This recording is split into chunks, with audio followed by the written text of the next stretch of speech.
Good evening, social media, Facebook, Instagram, Washington, D.C. My name is Earl Rush, and I would like to welcome you all to the Straight Up Talk Show with Earl Rush.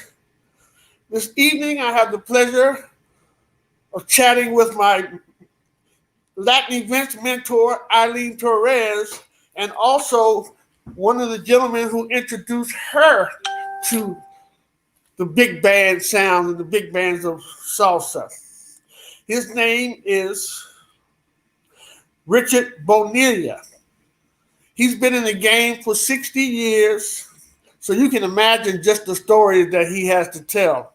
I'm not going to be doing too much talking in this interview. I'm going to let Eileen handle most of it because actually I am in awe and nervous, and the only way I can make sure I don't say anything stupid is by not saying anything at all.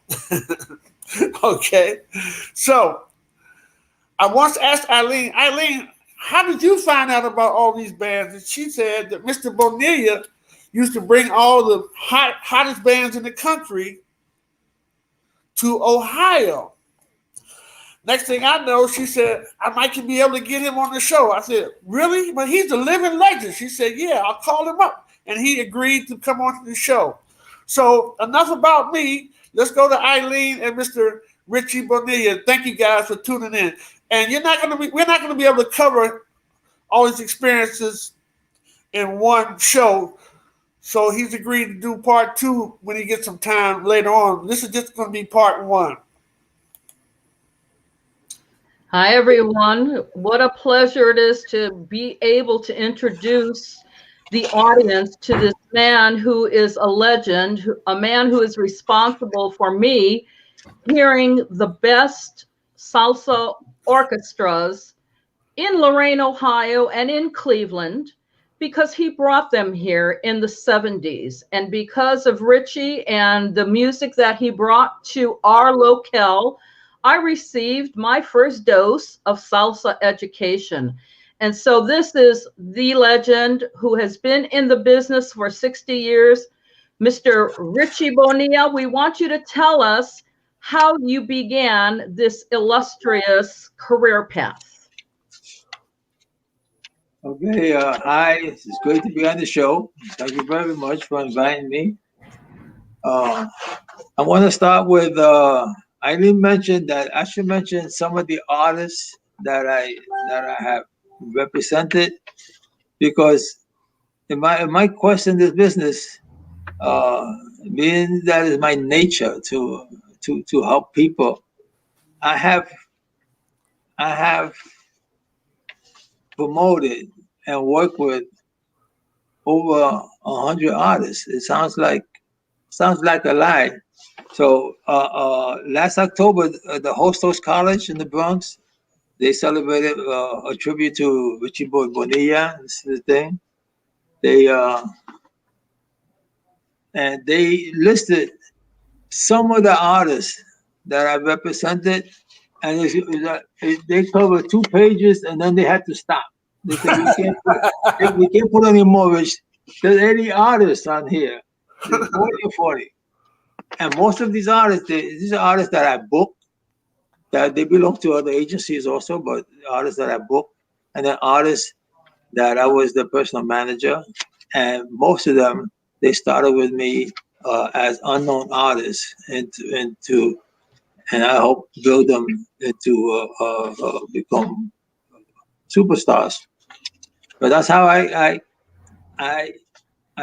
got the respect from all these artists, because my interest in them was before they became famous, So let me name a few. All right, I'm not gonna name all of them, but so let me see. We'll start here with Abita, and also Sita Rodriguez, Cheo Feliciano, Dave Valentin, Orquesta Broadway, Eddie Palmieri, Frankie Ruiz, Roberto Santa Rosa, Hector Casanova, Hector Lavoe, Henry Fiol, Huey Dunbar, Ismael Miranda, Ismael Rivera, Israel Cacha Lopez, Jimmy Bosch, Joe Patan, Joe Cuba,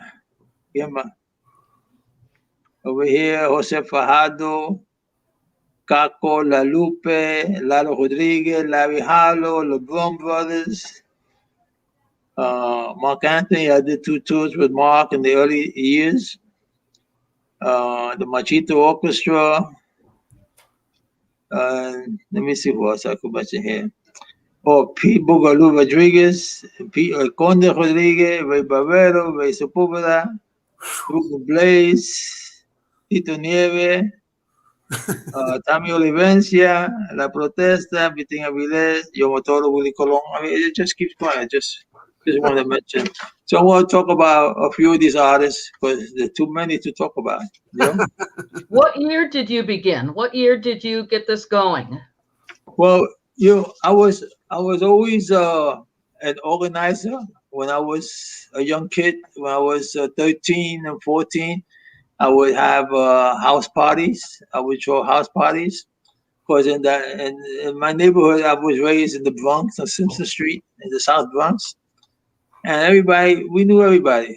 At that time, everybody knew everybody. And when somebody was moving out of their apartment, I would ask them if, because they usually move out on a Saturday, so the lights are still on, and I would ask if I could have a house party there, and they would say sure.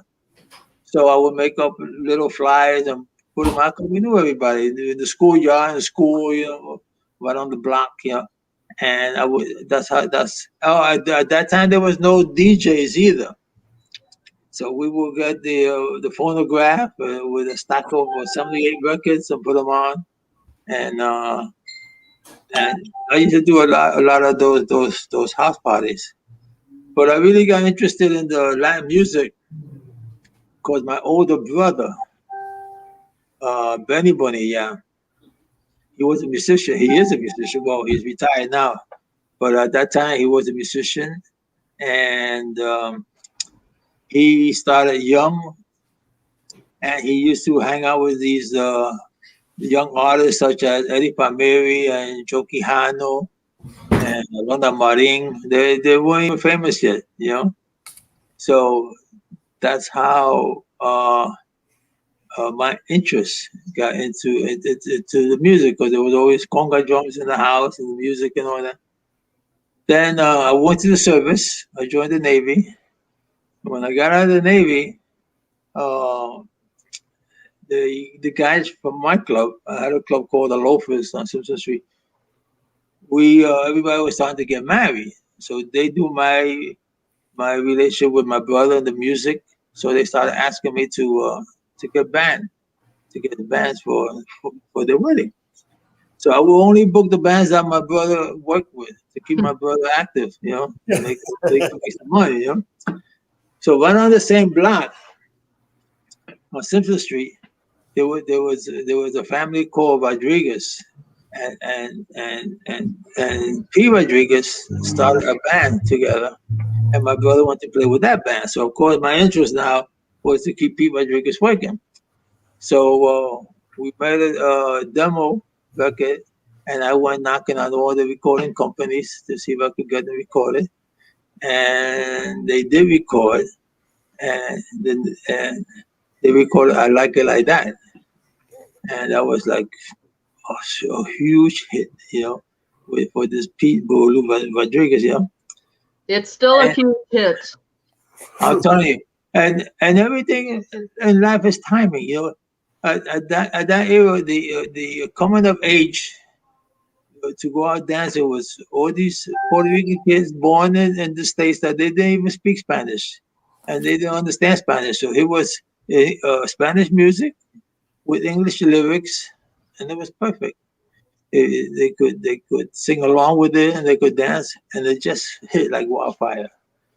So that was my early beginnings, And during that time, this young skinny kid, about 17 years old, he came over to me. I was in front of the Bronx Casino, it was a club in the Bronx, and he told me he was singing with the band and they were looking for representation. And if I would go and listen to the band. So being that's my nature to help out, young people, I went and the singer was Hector Lavoe and the band was Willie Colon. Wow. So that started my relation with them. They were with me for 9 years.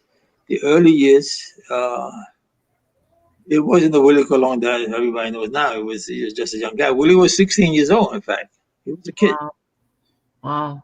But being that I had the outlet, because during the Boogaloo era, I was managing like about 15 Boogaloo bands. I had King Nando and Rafi Payang and so many others. So I would book, and then in New York, I told you they had so many clubs. Every borough had 4 or 5 clubs. Yeah.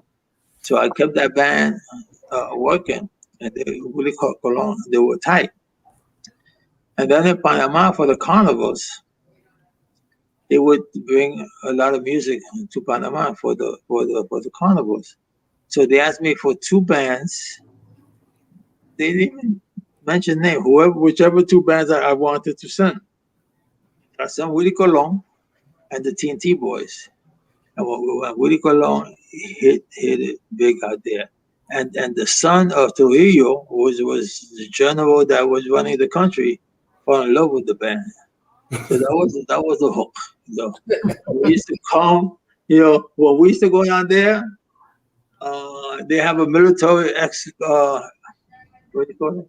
Escort for us. They have motorcycles in front of the bus. We get out of the plane, we get in the bus, and then everywhere we went, we had a motorcycle escort. It was such a group.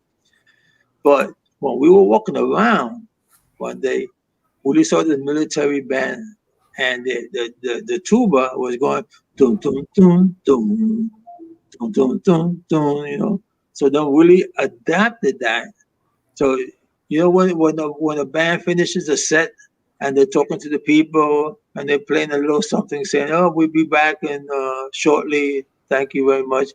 So Willie used to do that. Dun, dun, dun, dun. He decided to write it, La Muga, and then that number became an anthem everywhere. It was incredible. We could go any country we went to. We go into a restaurant, they would play it. We go into a bar, they would play it. I mean, we heard it like so. That was how my relationship was really Hector. We've got a question for you from Mike Bayo. He wants to know if you represented Johnny Colon. Well, I'm going to tell Bayo, I represented Johnny Colon when he had a charanga band. And people don't know Johnny Colon his charanga band.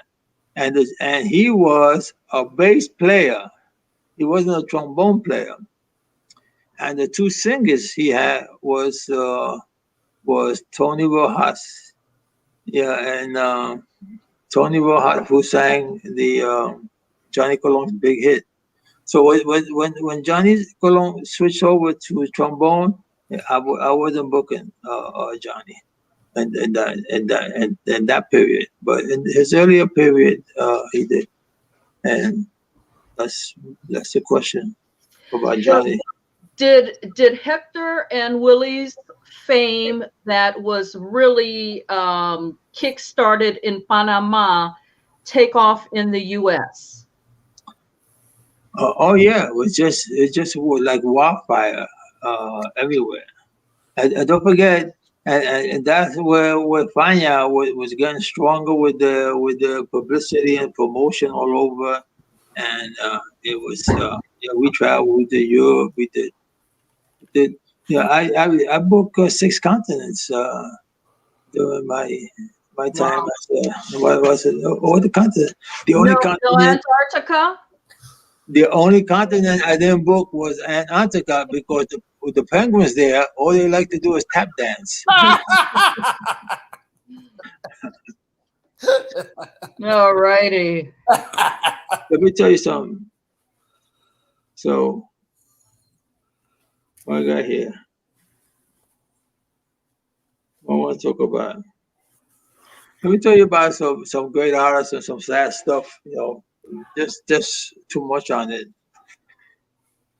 There've been some great artists that I represented, and the business with drugs, it's just unfortunate. It's part of the fast lane that a lot of these artists get into, and Ismael Rivera, who was a tremendous sonero and singer, and the people loved him. But he had this drug problem, and he wasn't showing up to gigs and getting late, so he wasn't getting work.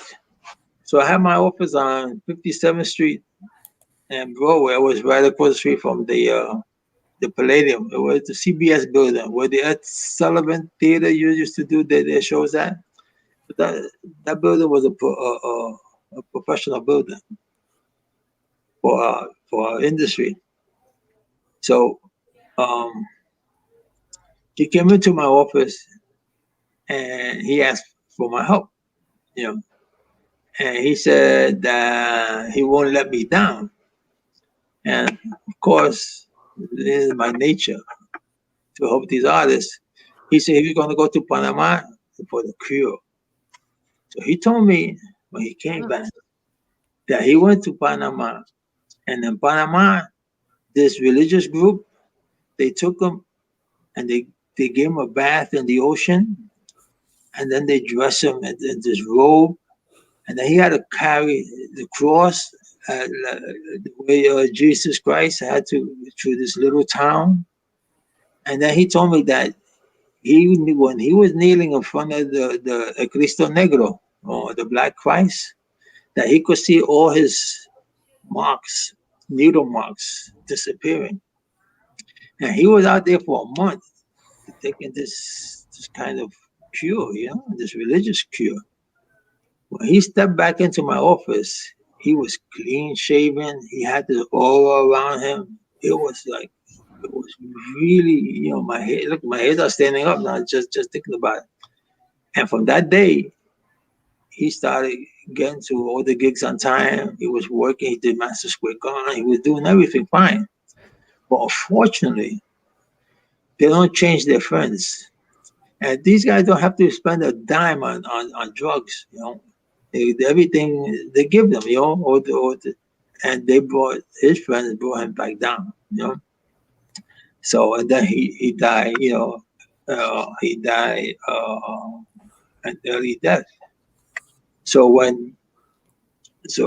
I was telling Hector Lavoe the story when, the story when Hector Lavoe fell out the window in Puerto Rico. You know that story, right? Mm-hmm. He had that accident. They don't know how it happened. He fell 9 stories, and fortunately, he landed on a air conditioned duct, which broke his fall. So that didn't kill him. But he was so busted up. His leg, this and that. So when they brought him to New York Hospital, the hospital for joint disease. He called me, and he told me he sounded great. You wouldn't think he had this horrific, accident. So I went over to see him, and I was telling him the story of Ismael Rivera. Was he had this drug problem also at that time, and he was telling me.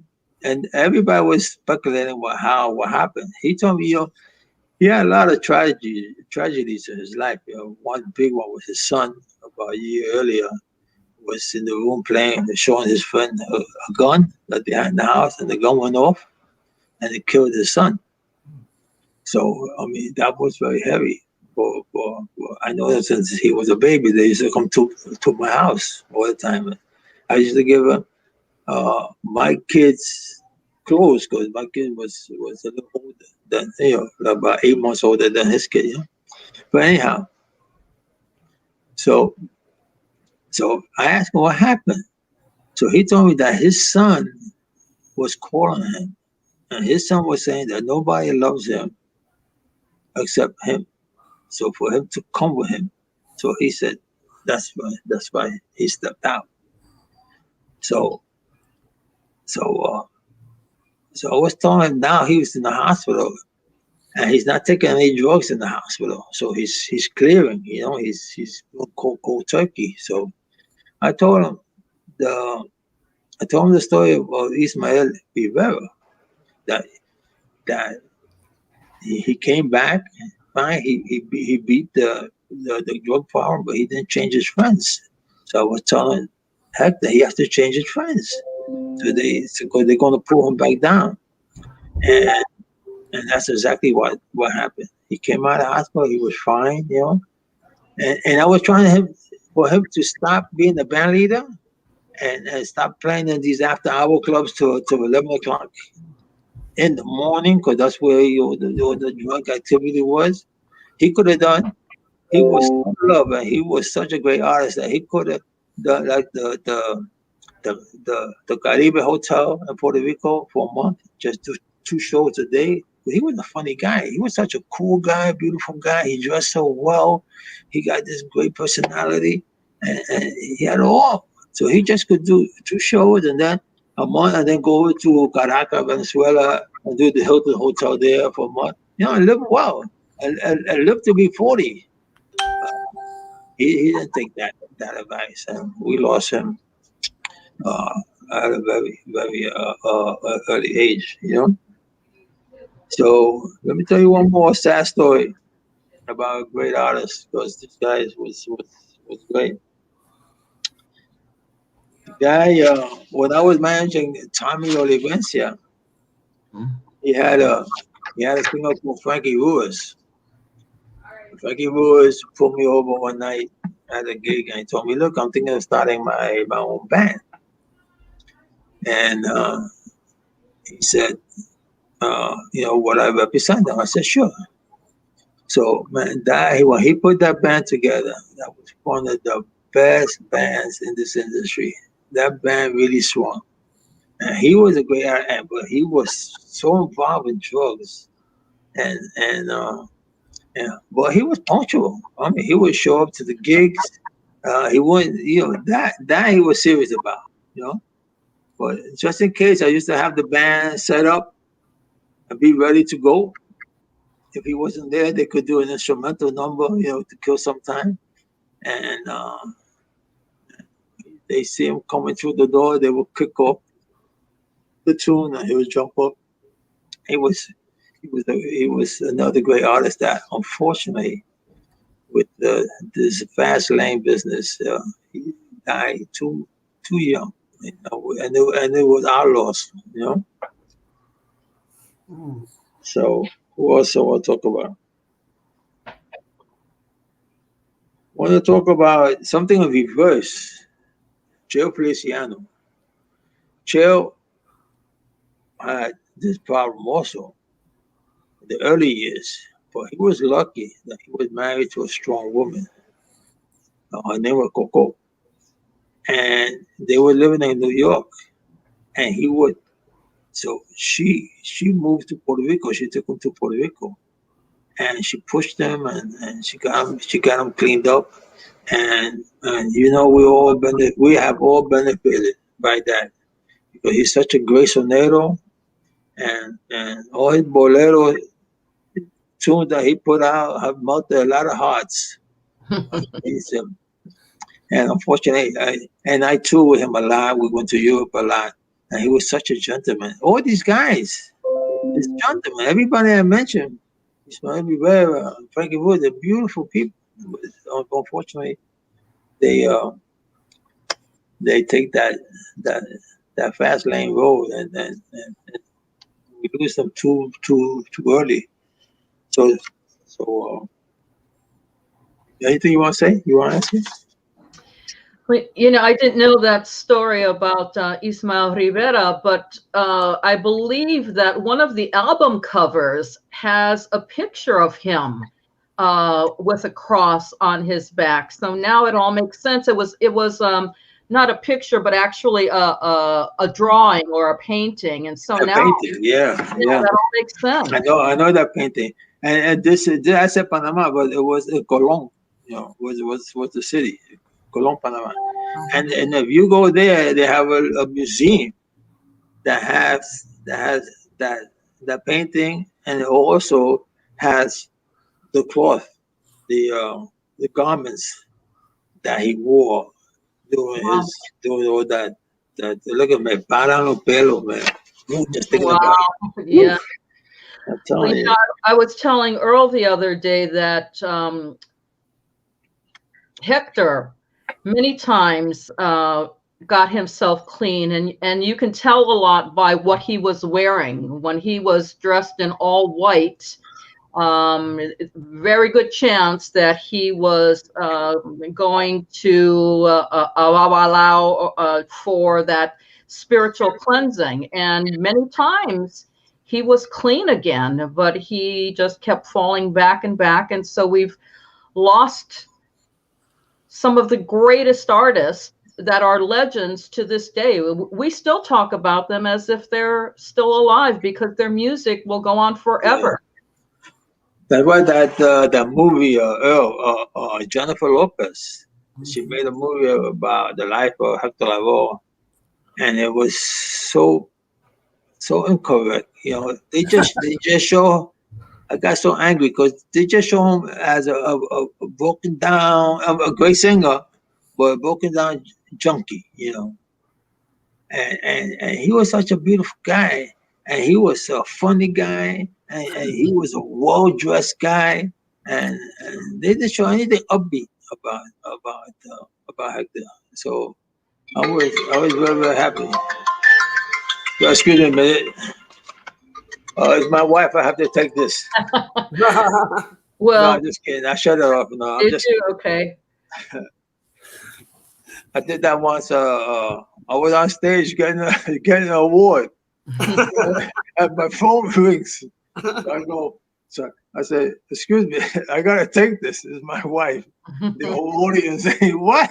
It was a lie. It was a joke. Mr. Bonilla. Yeah. One question that I have for you is, you've been involved with so many bands and you work with so many artists. My question to you is, did you ever dance mambo? Yeah, I'm a pretty good dancer. I'm not now, but Eileen, I don't dance the way Eileen dance.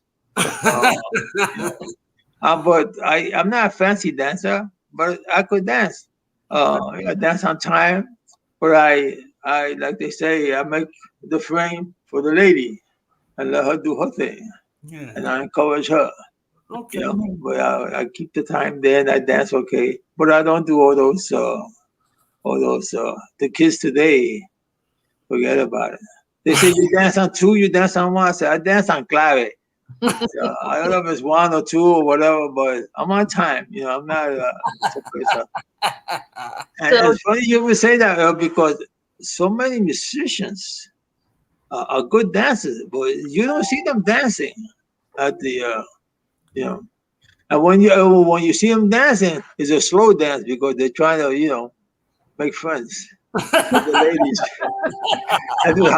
and it's hard to talk sweet stuff while you're doing turns. Hey, baby, you're looking so good. That it's hot. So they're waiting for the slow dance. Then you see them on the floor. But there's a lot of good dancers but they usually don't dance at the gigs. Have you noticed that, Eileen? Well, they a lot of times just don't want to be out there in the population because they're swamped. They're swamped by people wanting pictures and autographs. So I understand that. I had another question for you. Did you go to the Palladium? And if you did, how old were you when you first started going? You're talking about the original Palladium. The original. Yeah. Yeah, I used to go. Max and Helen, we became very good friends. In fact, I have the distinction that I think my wife and I are the only ones that have ever been invited to his house to eat. You know, because I never heard anything for dinner. You know, I never heard any musician saying, "Oh yeah, well we were at Max's house." You know? So my Wow. age, I was okay. I was in my 20s. I had already had see my office was across the street from the Palladium.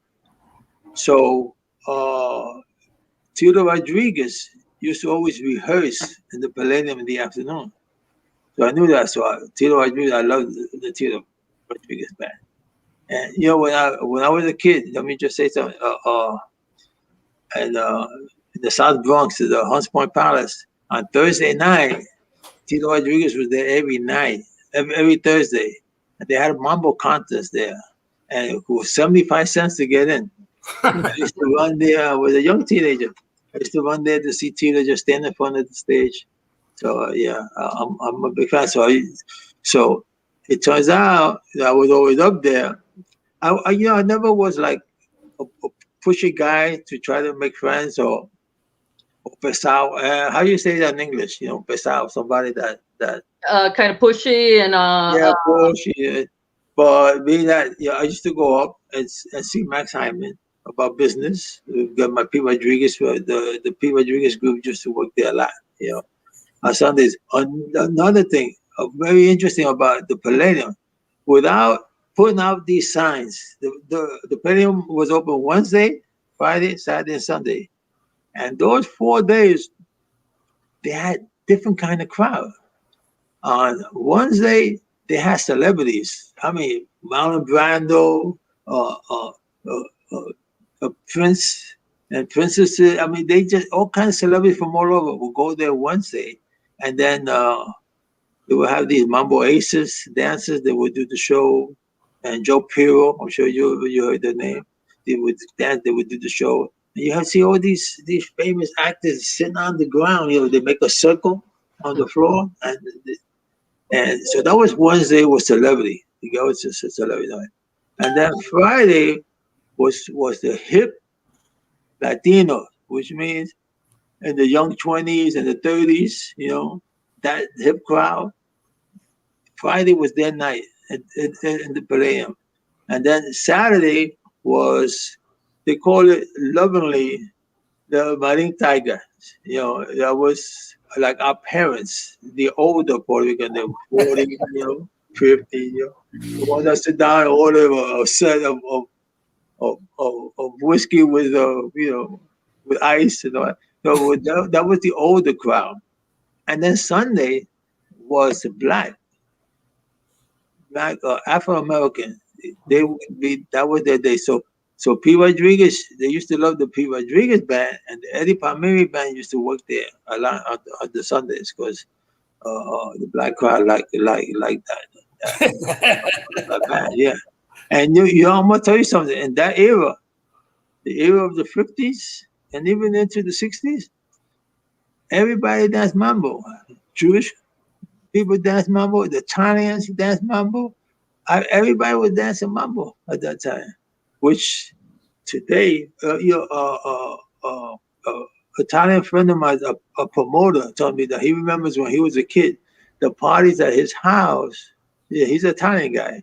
They used to push the sofas aside and they'd be dancing in his house. He said, no more. The people just go there and eat and talk. They don't forget Latin, you know, and Latin music. But so that era, so that really enhanced the amount of work available for the artists because they were in Queens, all the Italian clubs in Queens with booking music, you know. And in Harlem, I would book with my P. Rodriguez and, you know, Machito was there all the time. So there was a lot of opportunities for these bands to work in New York where that's finished. Forget about it. But that was a great era, you know. So, We have another question for you from Mike Bayo, and he wants to know if you have any stories of La Lupe. yeah, who's Mike Bell? Where did he live? He's with you or he's with? Is he in Washington or is he in? He's in New York. He's in New York. He's a friend of mine in New York. I met him in New York, and he's a great dancer, and he does timing timing CDs so people can learn how to dance on claves. So that's who Mike Veo is. Yeah, I think he's. I think he's. I'm sorry.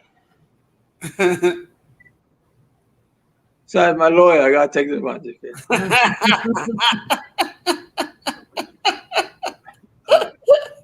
I think Mike knows a little bit about this music, and he's back checking me. He's making sure that see this is right. But the question was if I knew La Lupe. Well, do you have any stories about La Lupe? And he's not fact checking you. He's No, trying. I'm just kidding. It's a joke. Yeah. It's a joke. He's trying to add to his storehouse of knowledge. Yeah, I did know La Lupe. I did know La Lupe well, and and La Lupe is in the book where she mentioned the artist that I managed, and she was a sweetheart, you know, and she was reliable and punctual, and her performances were just, you know, off the chart, man. She used so much energy in all her performances. She was just a little bit before her time, you know. So she was around more today. I think she would have been more successful. She was successful then, you know, but she would have been a superstar. But she was loved by that audience, and her performances were just spellbound. Everybody just, I think more people standing watching her than actually dancing.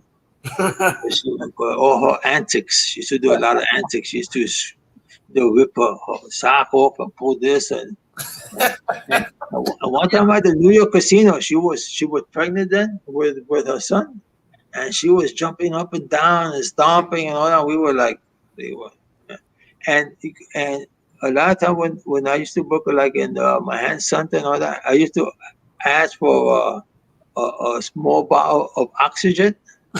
But when she finished the set, she was like, she was gone.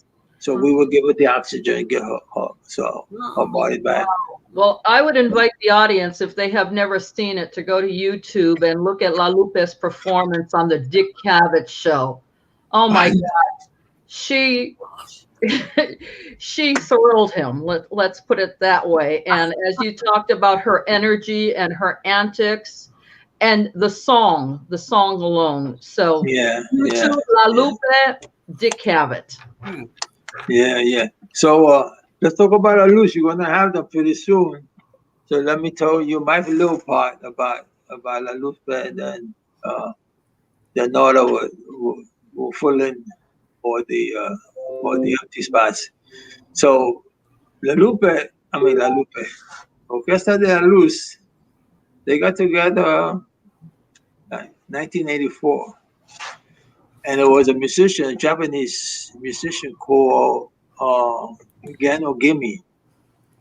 He's the one that approached Nora and Taisei and all the original guys of the group, Carlos Cano. And he said, let's do this type of music. Because Japan, all kinds of music in Japan. They do country, they do hip hop, they do mariachi. They have a great mariachi, reggae. There was this group. Man, what's the name of it? They were doing tangos. They came to New York once, singing tangos. This Japanese group of 4 people, one girl and 3 guys, you know. And I forget. I know the name, but it sounds too funny. I don't want to make fun of them. They are Spanish words that don't sound too cool. but they so anyway, so she's the one. So he's the one that put the group together. Which Noah's going to tell you more about that when you speak to her. And they rehearsed, and none of them could speak Spanish. None of them. Nora could always speak English. You know, that's how we were able to communicate. But they were together for like rehearsing and looking at videos and getting the act together. When she felt that the band was ready, she came to New York on her own, and she was going to all the agents around at that time, and she knocked out Ralph Mercado's office, of course, and Ralphie, they threw her out, man. They didn't pay any mind, Japanese girl with salsa and a band from Japan for them to bring them, a ton of money. So forget it. So she came to my office. So she was telling me that they had this band in Japan, and that their dream was to come to New York and to play at all the major clubs. She knew the name of all the clubs that were happening, and maybe record. So then she told me that it was her. She had a cassette, and the cassette was Kukara. And she played the cassette, and she got up and she started singing to show me that was her singing. She was singing in Spanish. So, being that's my nature, to help people, help people realize the dream. I told her that I had no idea that this could be a phenomenon that could make a lot of money with it, and it's going to hit. I just wanted to help them realize their dream. I thought I could book her 5, 6 gigs, but I won't be able to charge much money because she's an unknown artist. But if they come into New York like on a vacation, because they pay the airfares and they pay the hotel, and whatever monies that I get for them, I get $1,000 here, maybe $1,200 there, that I will give them the whole amount. That I won't want a commission on it, but I'll give them the whole amount to help pay their expenses to come down. So of course she agreed. So I started calling my friends, and I wasn't getting any dates because they didn't believe, that I played a cassette for them, and they didn't believe that the rhythm section was it wasn't a video cassette, it was just an audio cassette. They didn't believe that the rhythm section could be Japanese musicians, because they felt that you have to be born Latino to have that feeling. Mm-hmm. So I got in touch with Noah. I told her, you got to send me a video so they could see that this is all a Japanese band. So then with the video, I went around to each of my friends. I went to a Colombian club. So he gave me the date. Ralphie Mercado gave me the Village Gate, the Palladium, the second Palladium on 14th Street. And I was able to hook up 5 gigs for. So then I told her, okay, got the 5 gigs. So they came down, and they were so nervous, and they just blew the place apart. They sounded so great. The people, the Japanese, they stereotype. They speak so rough, and they're serious and all that. And now you see all these kids on the stage. They had dance routine for every number. Dance routine, and they're hugging each other, and they're giving each other 5. And people couldn't believe how they were acting. And then she's such a great performer. She was dancing and singing her heart out, and musically, they were as good as the best. You can't say they're better than, because there's a category. Whoever you like, you like. Rodriguez better than Tito Puente, but they're still in that top category. Both bands, so they were in that top. They play as well as the best. So they, so then when it was after, and then each gig, it came with me, and the guy came to pay, and I gave her the money. So that's why I established my relationship with her and them, because I kept my word. I did what I said. So I let her tell you the rest of the story. She's gonna tell you. Then you forget it. Everywhere. Oh, and I'm gonna tell you something that she don't even realize. At that time, salsa music started to drop. because of the baladas. They would play the Jose's were doing the concerts, and then the merengue bands came in, and the merengue bands were killing everywhere. And for all the dances, they would use two merengue bands and then the salsa band. The salsa band was like a full-in band. It wasn't like the main attraction anymore. They were full-in, you know. But when La Luz played, everybody wanted to see La Luz. Wow. Those clubs, when I took them to Curacao, in this arena, they put 10,000 people there. They never had 10,000 people there. Wow. In Curacao, you know. And then they drew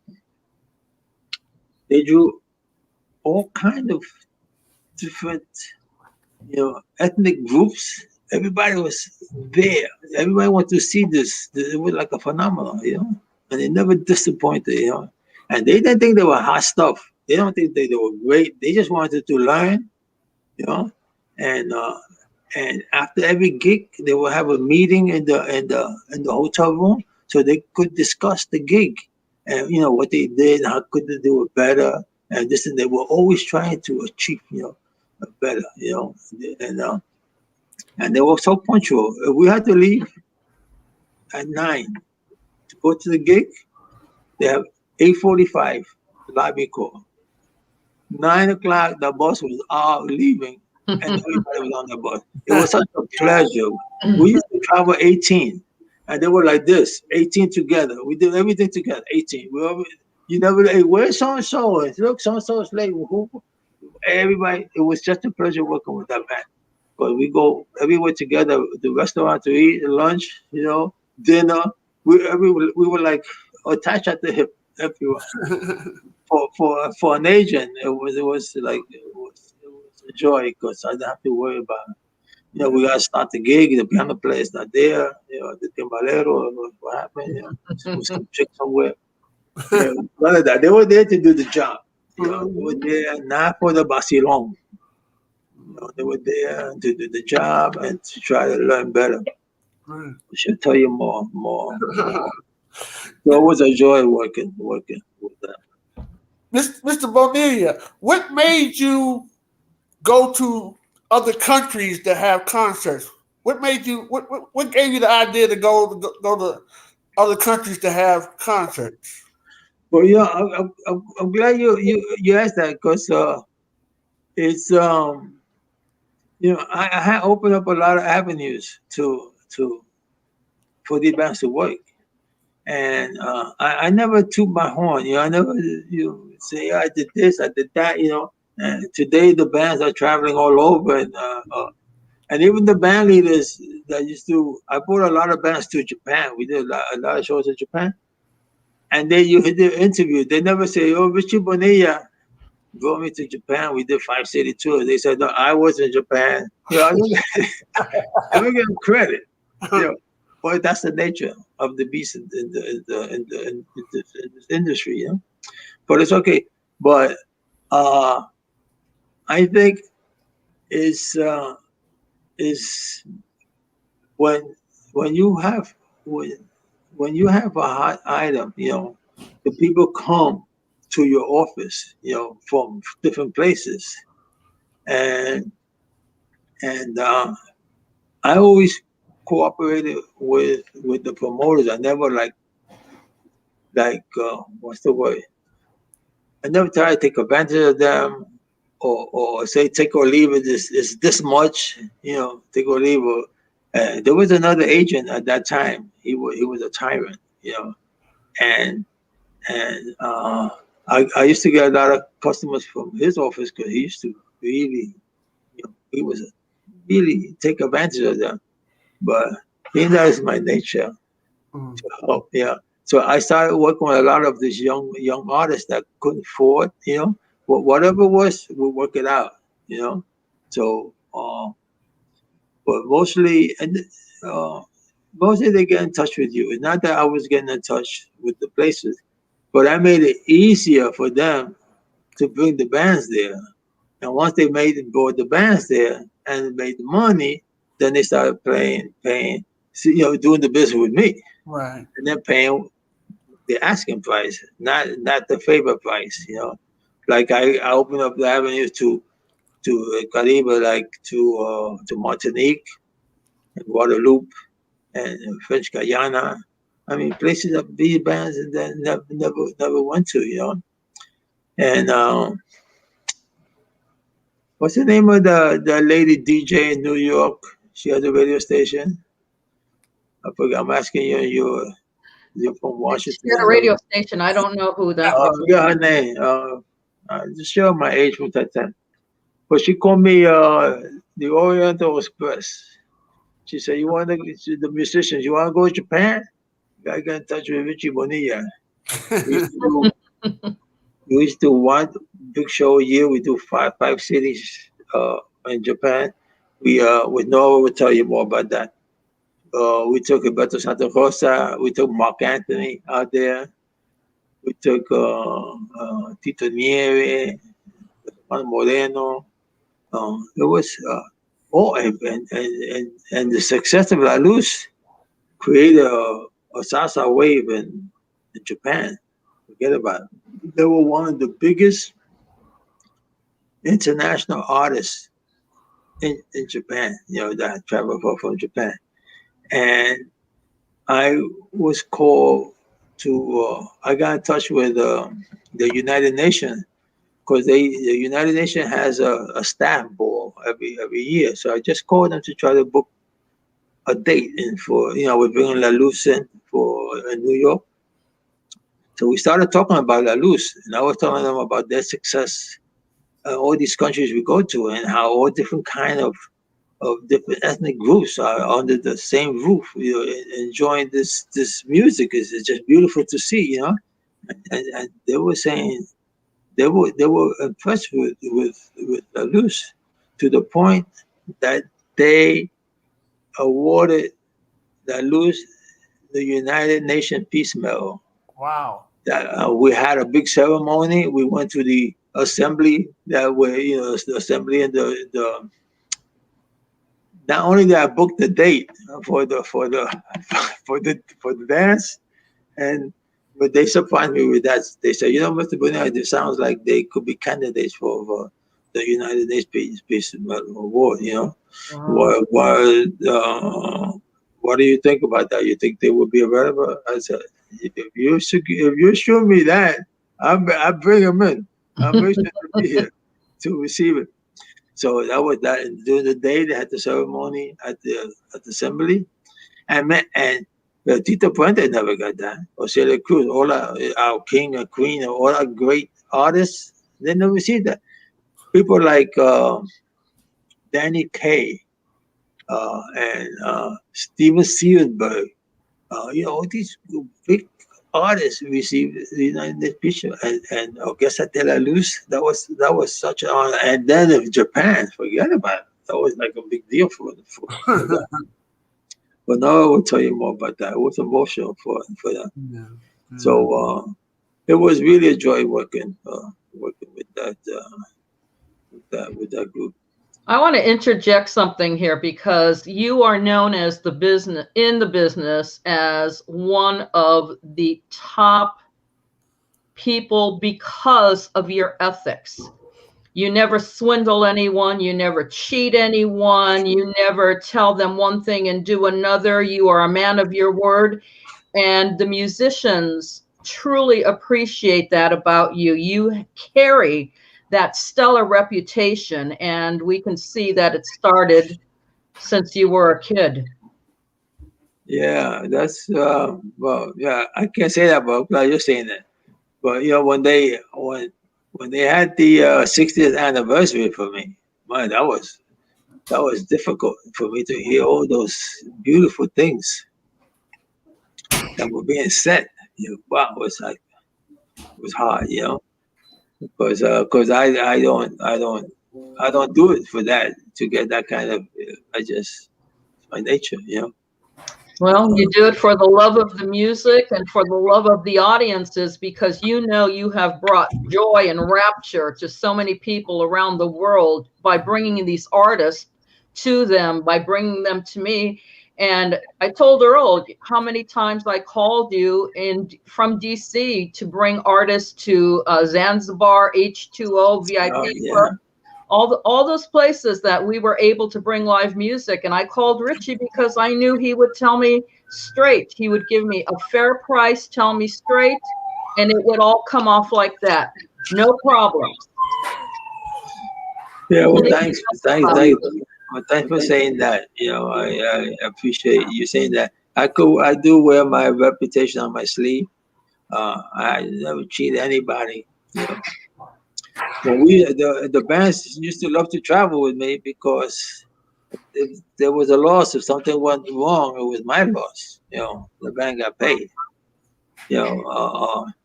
One time, I brought so much music to Guadalupe that we used to stay in this all-inclusive uh, resort there. So I knew the manager well. So I went with the Tito Nieve group there. And I charge when we travel free of expenses. They got paid the airfare, they got paid the hotel accommodation, they got paid meals, they got paid the union taxes on the money that we earn there, the ground transportation. There's a lot, and even more stuff. But so I get, depending on the place, I get meal money for the artist. Let's say I get 50 for that area. I get $50 a man. $100 for the leader, right? So being that I knew the manager of the place, all inclusive, he gave me tickets for breakfast, lunch, and dinner for all the musicians for every day that they were there.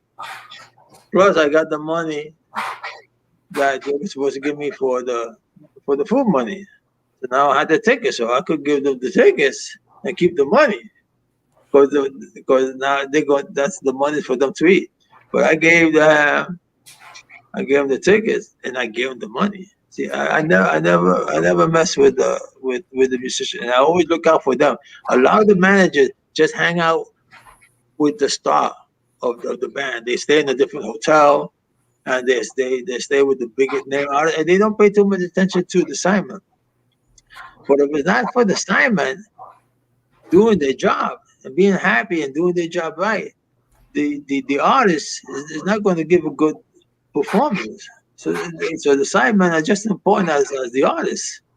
So I always look out for the artists. I mean for the sidemen. When we used to travel, find out how they will wear, if they want to travel smoking or no smoking, who wants to stay with who. That was important stuff, to pay attention to them. So I got that reputation with the artists, which is it's a good feeling. So Gemma, who else? Let me see.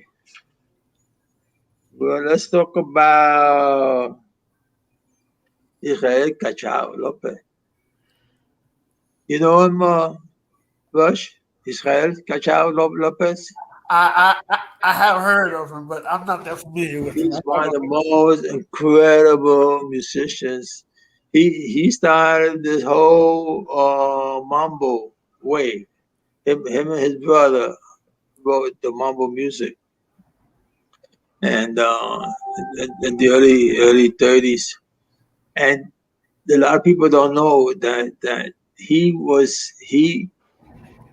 a bass player, and he played with the Havana Symphonic for about 30 years. Just classical music, and then he switched into playing tropical music for 40 years. So there's no artist in whatever genre you want to discuss have like a 70 year career. Career, yeah.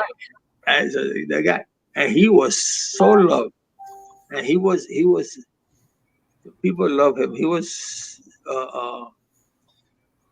would show up on the stage, and he played till he was like 80, 88, something like that. People come Earl, on to play. Earl, Huh? you'll know who he is because Andy Garcia was the guy that brought him back to public attention. Exactly. I should mention it. Yeah. And so that's how you will know him. And I remember when Richie brought him to the Organization of American States in Washington, D.C.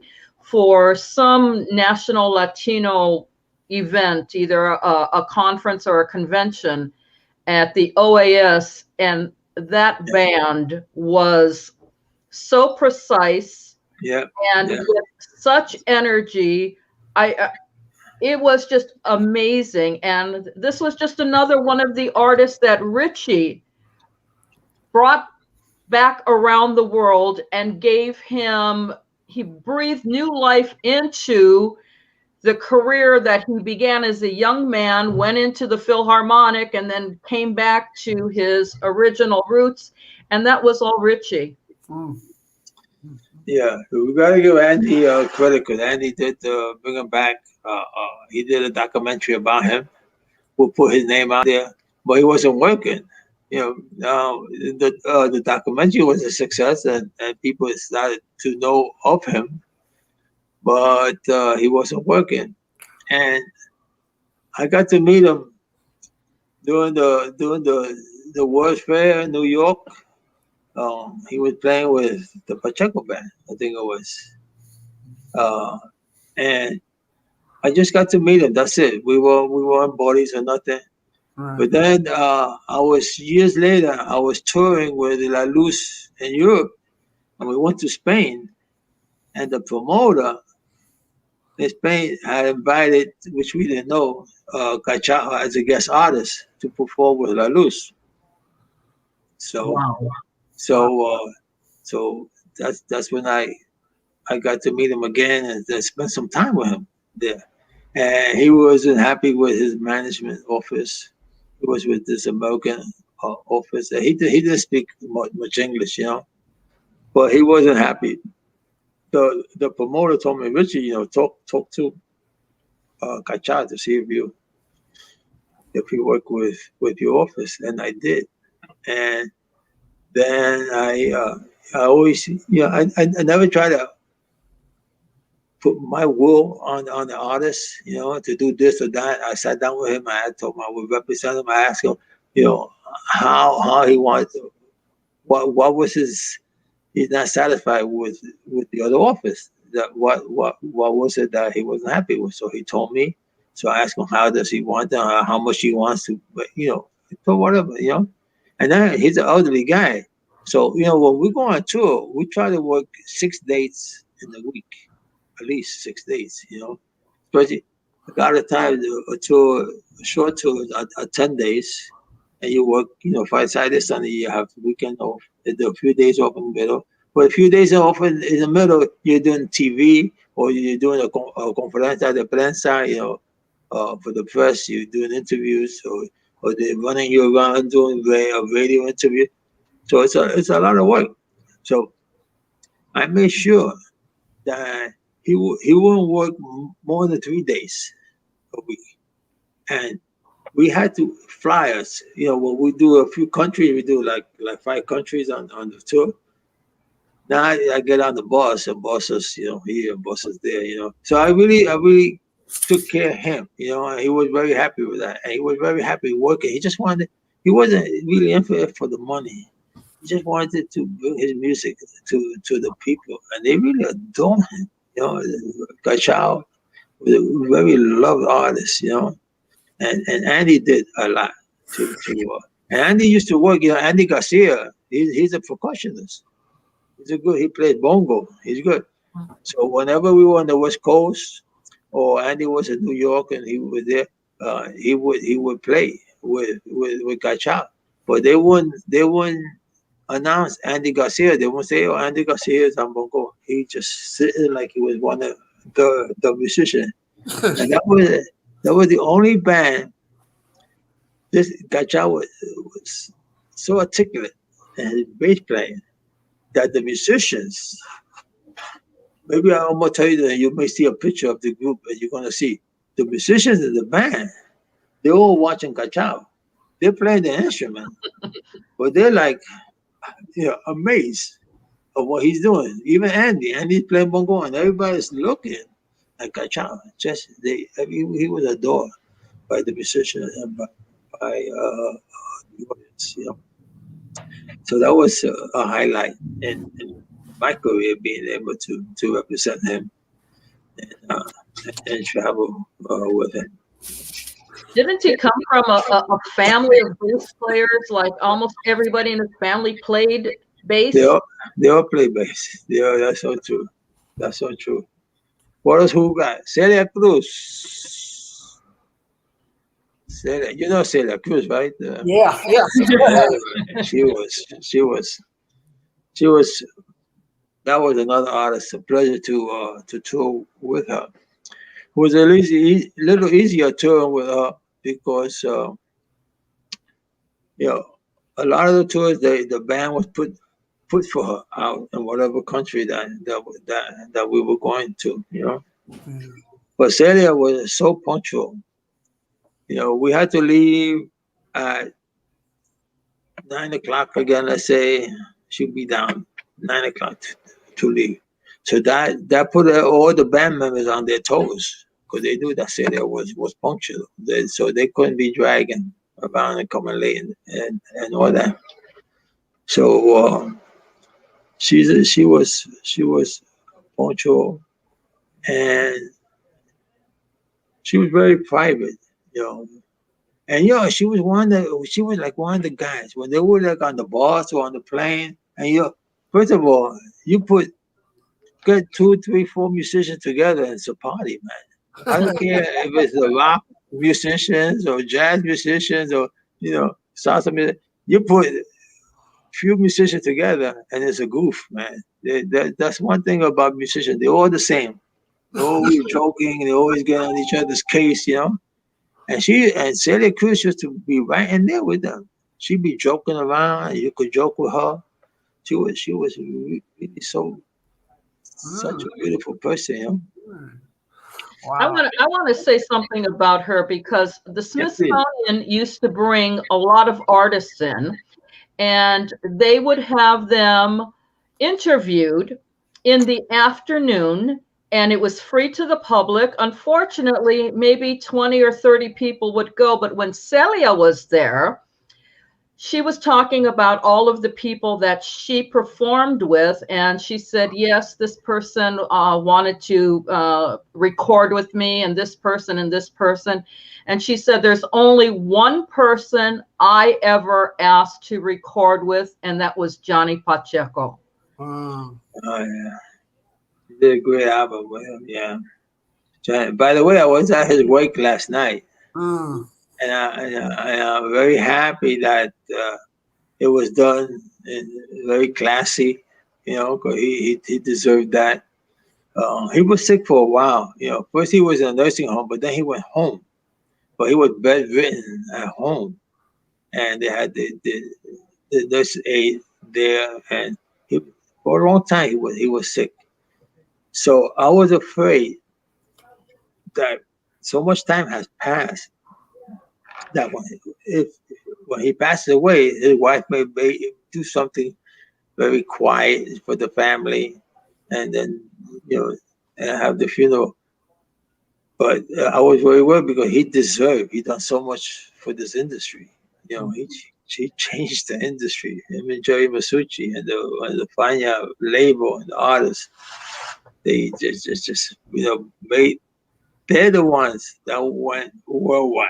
You gotta give them the credit. The Fania company, record company, how they promoted the artists all over the world. All these other cities, they always like behind. When we were doing the Boogaloo, they were still in LA doing rumba, and when we doing Boogaloo, they were still doing the charanga. But the salsa unified that everybody. They promoted so well in the United States and out. So they really get the real credit. And then Ralphie picks up the torch. Ralphie Mercado. He did a wonderful job also, blowing, breathing life into this industry, because the industry floundered after the Fania artists, after the Fania label stopped. Because the Fania artists was in trouble because they were monopolizing the business, because they were recording the artists.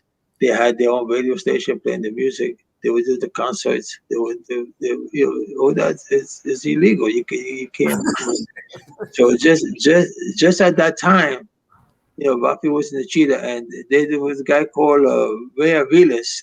They had the movie A Latin Thing about the Fania All Stars. And Ray Aviles was taking that movie all over. They were all over South America and Central America and the Caribbean. And when that expired, when they couldn't go anywhere else with it, and they were getting that trouble of being a monopoly. They spoke to Ralphie to get together with Ray Aviles and open up an agency and put all the artists under the RMM umbrella. So that's how Ralphie became involved with the booking. The only thing was that Ralphie was a promoter.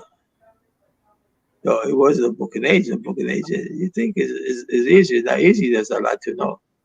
So anyway, he had Hector was under a lot of pressure to go with Ralphie's office, because Hector was with me.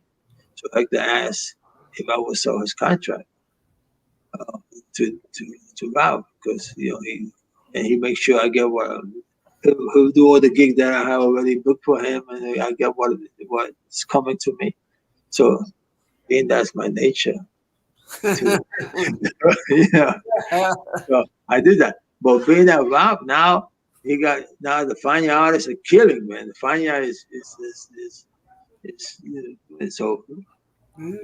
So Ralphie, the things in this business, the way the things go. So that Ralphie can't handle all that. He's a promoter, so he invites me to lunch with Ray, and he tells me, let's merge our offices. He wants me to come over and make sure, we made a deal. I get 15%. I do all the booking. I set up all the booking. It's a lot, but I don't even want to talk about it, getting deposits and all that. So I did. I left my office. I was on 53rd. He was on 51st. We merged. So I built the booking section of his office. He had the promotion, and I did the booking agent. So after it was all set up and everything was doing so good, he called me over. He said, Rich, we gotta talk a different deal. You're making too much money. Yeah.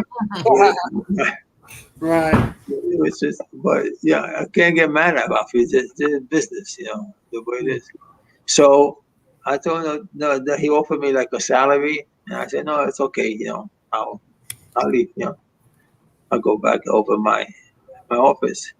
And the way things go with my office, and Nora comes knocking on the door. Otherwise, I never would have had that Orquesta de la Luz experience, And that helped so many other artists that weren't Fania artists. There was a lot of good artists out there. Second level artists, not top, but second level. Right. Are we running out of time? Yeah, we gotta wrap it up. And thankfully that you agreed to have a part 2 when you get some more time. You told Eileen we could possibly do a part 2. Okay. We gotta wrap it up. But can I say something real fast? Yes, sir. Yes, sir. Okay. And I mean this from the bottom of my heart. I handle a lot of big artists. But the truth is that the real superstars in this business is the audience. Because if it wasn't for the audience buying the records and the videos and going to the live concerts and to the dancers, there be no superstars. So I really admire. I really think the audience are the superstars, and they're working from 9 to 5, and they're home with their kids. They don't miss no birthday, no important dates, no graduations. They're always there with their family. They're real superstars. I wanted to say that. And for the young musicians that are out there, I just want to talk about the fast lane. You know, you gotta treat. Let's see, you gotta treat this business. You gotta treat your career as a business, not as a vacilón, not as a place to party and fast lane and all that. Because at the end of the fast lane, it's a train wreck. You know, so you go rehearsal. When you finish your rehearsal, go home, man. Don't start thinking of where else you're gonna go and hang out to 4 or 5 in the morning. You do your gig, finish the gig, go home, man. Take care of yourself, take care of your family. You stay away from that fast lane. So we have lost too many, too many. Wow. Wow. Mr. Bonilla, I am so honored, and I want to thank you so much for coming on to the show. We look forward to part 2 because we know you still have more stories to talk about. Okay. Thank you so much, sir. It was a pleasure to meet you, and I'm kind of speechless because I'm still in awe that I got a chance to talk to you and meet you. But thank you so much. Okay. And thank you, Eileen, for setting it up. We look forward to part 2, and I hope you have a very blessed and productive evening, sir. Okay. Wear your mask and stay safe. Okay. All right. Bye, Okay. Richie. Bye, Earl. All right.